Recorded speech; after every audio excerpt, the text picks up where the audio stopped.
guys! Welcome sa aming channel, Ang Bayan ni Han sa Sipnayan, kung saan ang bawat aralin ay puno ng kasiyahan at kaalaman. Ngayon, tuklasin natin ang isang exciting na laro, ang Baonahan. Ito ay isang laro na batay sa traditional racing game na kadang-kadang na nagmula sa Cebu. Ginagamitan ito ng kawayan o bao bilang tungtungan. Layunin ng mga manlalaro na maunang matapos ang karera habang sinasagot ng tama ang mga tanong mula sa mga question cards.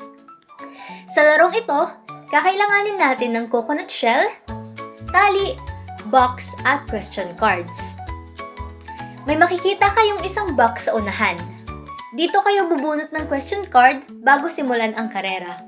Mayroon namang 4 na box sa dulo ng inyong playing area.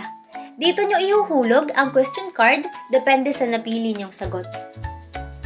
Kapag nakabalik na ang manlalaro, ang susunod na kakampi naman niya ang bubunot ng question card, tutungtong sa bao at makikipagkarera.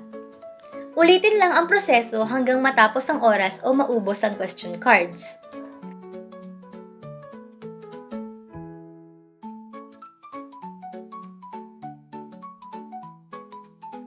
Maaari itong laruin ng isang grupo o ng magkalaban na grupo.